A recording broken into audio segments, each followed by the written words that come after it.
क्या इसके बाद भी आपको प्रमाण की आवश्यकता है कि यमुना साफ हो गई है या नहीं हो गई है? जो बोट स्प्रे करने के लिए लगाई गई थी वो सब अभी भी लगी हुई हैं, लेकिन पहले के मुकाबले यमुना के अंदर झाग पहले से ज़्यादा नज़र आ रहा है। ये देखिए देखिए झाग इधर देखिए, जूते भी गीले हो गए पूरे। नमस्कार, मैं हूं शरद शर्मा, आप देख रहे हैं शरद शर्मा ऑन ग्राउंड।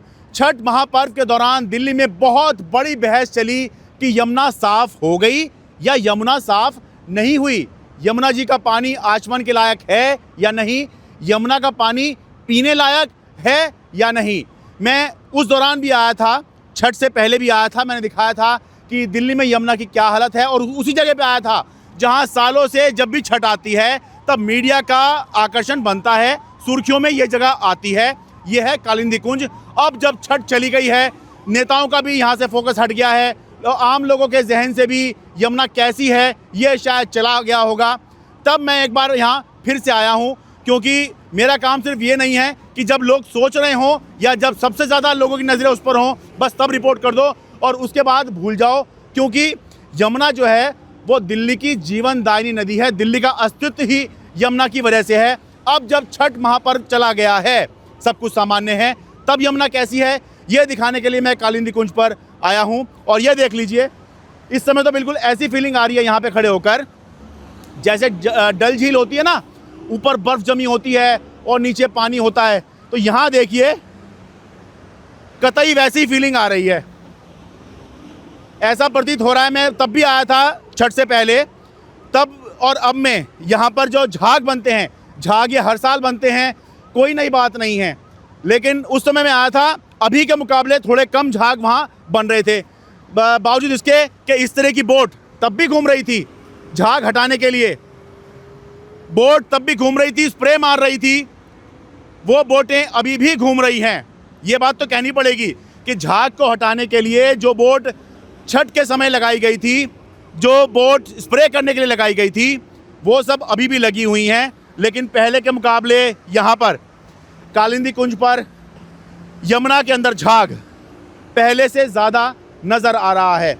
और मन में मैं सोच रहा हूँ कि राजनीति क्या क्या नहीं करवाती। ऐसा पानी जो है नेताओं ने पीने का दावा किया और सोशल मीडिया पे वीडियो डाले के देखिए हम पी के दिखा रहे हैं, पानी बिल्कुल शुद्ध है, बिल्कुल साफ़ है, पीने लायक है पानी। अब सोच के देखिए इस पानी में झाग बन रहा है, ये पानी कैसे पिया जा सकता है? आपको यकीन नहीं हो रहा? बहुत से लोग तो ये कह रहे हैं कि ये AI वीडियो है, फेक वीडियो है। रुकिए,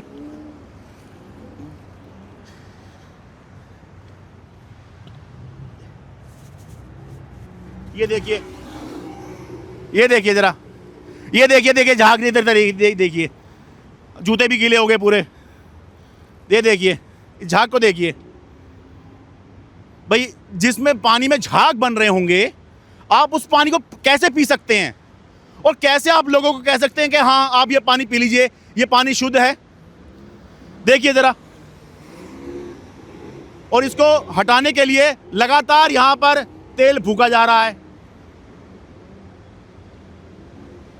ठीक है, समझ में आता है कि भाई सरकार की बदनामी ना हो, ठीक है, नाम खराब ना हो, कि केजरीवाल के समय में जैसी यमुना थी वैसी अभी भी है, लोगों को ये ना लगे, इसलिए ये सब करवाया जा रहा है।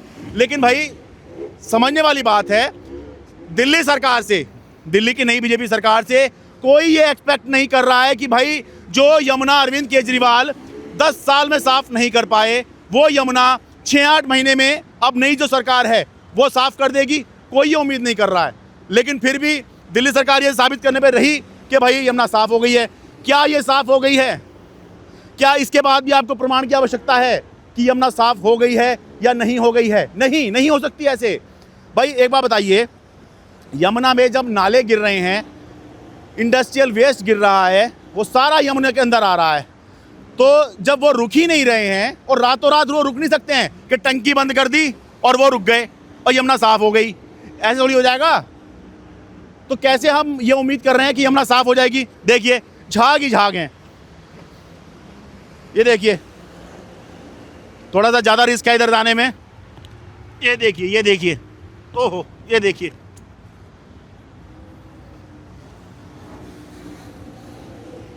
अच्छा, कहने को और करने को तो हम ये भी कर सकते हैं कि दिल्ली में साल में इस समय पर हवा बहुत जहरीली हो जाती है, ठीक है, लेकिन तब भी तो हम सांस ले ही रहे हैं ना। तो ऐसे ही दिखाने को ये भी दिखा दिया नेताओं ने कि भाई यमुना का पानी जो है जहरीला नहीं है, साफ़ है, हम भी पी रहे हैं, आप भी पियो। बताइए, क्या ये यही मात्र एक तरीका रह गया दिखाने का कि भाई हमने जो है 6-8 महीने में सब कुछ बदल के रख दिया है? अगर बदल गया था, इतनी साफ़ हो गई थी, तो ये क्या है? पहले इतने झाग नहीं थे, मैं बता रहा हूँ। और लगातार देखिए बोट घूम रही है, फिर भी झाग ख़त्म नहीं हो रहे हैं।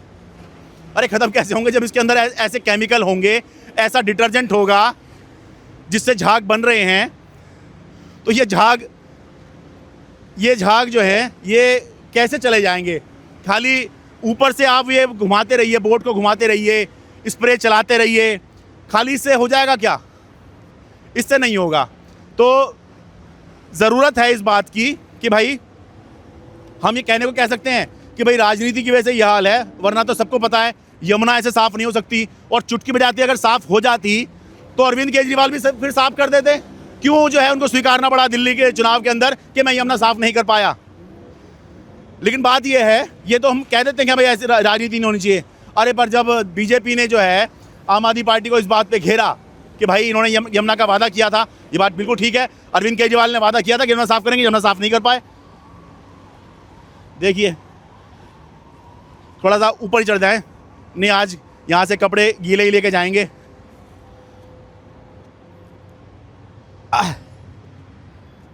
हाँ, तो हमें ये बात समझने की ज़रूरत है कि भाई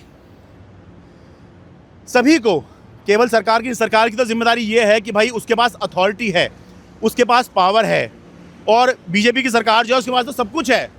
जहाँ से यमुना आ रही है, जहाँ यमुना जा रही है, हरियाणा में भी उसकी सरकार है, दिल्ली में भी उसकी सरकार है, आगे यमुना यूपी में जाएगी, वहाँ भी उसकी सरकार है, और केंद्र में भी उसकी सरकार है। तो उसके पास पावर ज़्यादा हैं। तो बीजेपी सरकार से ज़्यादा उम्मीद की जाएगी कि भाई आप जो है यमुना को साफ़ कीजिए, और दूसरे जितने समय में साफ़ करें आपको उससे कम समय में साफ़ करके दिखाना चाहिए। लेकिन सभी को, ये राजनीति की बात नहीं है, ये हमारे अस्तित्व का सवाल है। अस्तित्व का सवाल इसलिए है कि दिल्ली की जीवनदायिनी नदी यमुना को क्यों कहा जाता है? वो इसलिए कि केवल यमुना नहीं, नदियों की वजह से ही हम लोगों का अस्तित्व है। सभ्यता का विकास वहीं हुआ जहाँ से नदियाँ बह रही थी। आप देखिए कि यमुना थी तो यमुना किनारे दिल्ली बसा, फला फूला। गंगा जी थी तो गंगा जी के किनारे पर काशी यानी कि बनारस, वाराणसी बसा, खूब फला फूला, इतने सालों से फल फूल ही रहा है। इलाहाबाद, जिसे हम प्रयागराज के नाम से जानते हैं, वहाँ से गंगा और यमुना निकल रही हैं। देखिए ये शहर जो है कितना फल फूल रहा है। कानपुर, ये शहर इसलिए फला फूला क्योंकि यहाँ से गंगा जी निकल रही हैं। तो ऐसे ही शहरों का विकास, सभ्यता का विकास हुआ, शहरों का विकास हुआ। और आपको याद होगा कि मुग़ल काल में एक शहर बनवाया गया था, फतेहपुर सीकरी, ठीक है। फतेहपुर सीकरी नाम से अकबर ने एक शहर बनाया कि राजधानी यही बनाएंगे, लेकिन वहाँ से उसको जो है राजधानी वापस आगरा लेके आनी पड़ेगी। क्यों? पानी की समस्या हो गई थी। तो आगरा में राजधानी इसलिए बन पाई मुग़लों की, दिल्ली में राजधानी इसलिए बन पाई मुग़लों की क्योंकि यहाँ पर यमुना बह रही थी। तो इसलिए मैं कह रहा हूँ कि हमारे अस्तित्व के लिए, हमारी सभ्यता के लिए नदियों का जीवित रहना बहुत ज़रूरी है। और ये बात हमको स्वीकारनी पड़ेगी कि हमने अपनी ही नदियों का, हम कहते तो हैं इसको माता मानते तो हैं, लेकिन हमने यमुना का गला घोट रखा है। हमने हर नदी का गला घोट रखा है। हमारे घर से जितना भी वेस्ट निकलता सारा घूम फिर के नदियों में जा रहा है। भले ही इसके लिए हम ये कहें कि हम जिम्मेदार नहीं हैं भाई, क्योंकि सरकारों का काम है, ठीक है, लेकिन जहाँ सरकारें फेल हुई हैं वहाँ आम लोग भी तो फेल हो रहे हैं। यमुना में या किसी भी नदी में जब हम कुछ डालते हैं, मैं मानता हूँ कि भाई हमारे जो रीति रिवाज हैं, जो परंपराएं हैं, उसके मुताबिक बहुत सारी चीज़ें हमें बहती नदी के अंदर डालनी होती है। पर हम क्या करते हैं, पॉलीथीन के साथ में सारा का सारा जितना भी सामान होता है सारा का सारा हम जो है नदी में फेंक दिया करते हैं। इतना भी नहीं सोचते कि भाई पन्नी वन्नी जो ये जैसी चीज़ें हैं, ये जो अशुद्ध चीज़ें हैं, अशुद्ध चीज़ें ही हैं ये, तो ये नदी में नहीं डालनी चाहिए। बहुत नुकसान होता है नदी को। कहाँ इतना कूड़ा लेके जाएगी नदी? ठीक है, आप बाकी सी जो चीज़ है परंपरा के मुताबिक उनको आप जो है इसमें प्रवाहित कर सकते हैं, लेकिन कूड़ा तो मत फेंकिए। बहुत से लोग कूड़ा ही फेंकते हैं और ये जो यहाँ से किसी भी नदी के किनारे ये होता है ना, दिल्ली में तो ये दिखाई देता है, ऊपर देखिए ये रेलिंग, यहाँ से यूं करके जो है कूड़ा फेंकते हुए अक्सर लोग दिखाई दे जाते हैं। हर जो है कहीं जहाँ से यमुना निकल रही है ये करके जो है फेंक देते हैं पन्नी में। तो सभी को सोचना चाहिए और ये समझना चाहिए सरकार को भी, सरकार के भाई यमुना चुटकी बजा के साफ़ तो नहीं होगी, रातों रात साफ़ नहीं होगी, समय लगेगा। इसलिए केवल ये दिखाने के लिए कि हमने यमुना साफ़ कर दी या बिहार में चुनाव हैं इसलिए ये दिखाने के लिए कि देखिए जी हमने कितना बढ़िया छठ मनवाया इस बार, ये दिखाने के लिए, दिखावे के लिए साफ़ मत कीजिए। असल में यमुना को साफ़ करिए, क्योंकि आप थोड़े दिन के लिए, ये कब तक घूमती रहेंगी यहाँ पे बोट, तेल फूकती रहेंगी, फू फू फू फू फू, कब तक घूमेंगी ये भाई? अगर यमुना साफ़ ही हो जाएगी तो इसकी तो ज़रूरत ही नहीं पड़ेगी, ये भी तो सोचिए। तो इसीलिए आप जो हैं बीमारी का इलाज कीजिए। जो लक्षण दिखाई दे रहे हैं, जैसे अगर बुखार दिखाई दे रहा है तो खाली यहाँ पर एक गीला कपड़ा रख देने से बुखार चला नहीं जाएगा, बीमारी चली नहीं जाएगी। इलाज करना होगा, देखना पड़ेगा कि असल में बीमारी क्या है, बीमारी का इलाज कीजिए, लक्षण का नहीं। बस इतना ही कहना है। बाकी तो सब आपको यहाँ पर दिखाई ही दे रहा है कि यमुना की हालत पहले कैसी थी, अभी कैसे है। हाँ, ये ज़रूर कह सकते हैं कि ये जो बोट घूम रही है इसकी वजह से झाग पहले से कम दिखाई देते हैं यहाँ पर, लेकिन वो तो बोट की वजह से है ना। यमुना की हालत तो ऐसी कोई बहुत बड़ा बदलाव तो यमुना के हालत में या यमुना जी के गंदे पानी में कोई बड़ा बड़ा बदलाव थोड़ी आ गया। अगर आता तो यहाँ दिख जाता, ये झाग क्यों बनते। कालिंदी कुंज यमुना से, दिल्ली से अपने कैमरा सहयोगी अमन कुमार के साथ मैं शरद शर्मा। मेरे लिए बहुत आसान था, मैं स्टूडियो में बैठ के अपनी रिपोर्ट तैयार करता, आपको दिखा देता। मेरे लिए बहुत आसान था कि मैं 4 लोगों को बिठा के डिबेट करता, लेकिन मैंने ये चुना क्योंकि ज़मीन पर आकर आपकी समस्या दिखाना चाहता हूँ, आपके मुद्दे उठाना चाहता हूँ। जो खबर मैं आपको दिखाने वाला हूँ वो कोई न्यूज़ चैनल नहीं दिखाएगा। दूर से वाहन संघर्ष करते हुए आ रहे हैं सदर बाजार चौक। अरे ऐसा लग रहा है पूरी बिल्डिंग ही ना सील कर दी हुई है। चीज़ें वगैरह सस्ती मिलनी शुरू हुई आपको? हमें तो और महंगाई लग रही है।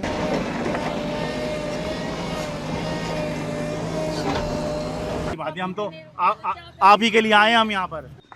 कौन सुनेगा बताओ, क्या सिस्टम बना रखा है। मैं आपका बहुत अच्छे से चैनल, बहुत आपकी फैन हूँ और हाँ जी मैंने बहुत देखे आपके चैनल। मेरी मम्मी के साथ आपके हम यूट्यूब पे देखते हैं। अच्छा भाई, हमें मुझे यकीन नहीं था कि माता जी जो है हमें यूट्यूब पर देखती होंगी। अच्छा लो, सेल्फी ले लीजिए माता जी के साथ में, ये हमें भी याद रहेगी। हीरो है भाई, हीरो।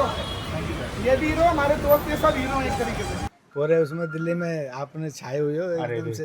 कि सदर बाजार की जो रिपोर्ट आई थी, जो कीचड़ के अंदर आप जा रहे थे, वो सब देखा मैंने आपको। कोई रिपोर्टर कीचड़ में नहीं घुसता। मैं शरद शर्मा हूँ जी, एनडीटी वाले। हाँ जी, एनडीटी वाले। मेरी हर कहानी आप ही की कहानी कहती है, आप ही के मुद्दे उठाती है।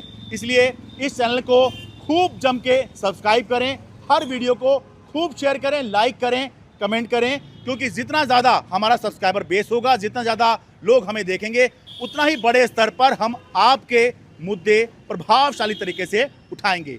जय हिंद।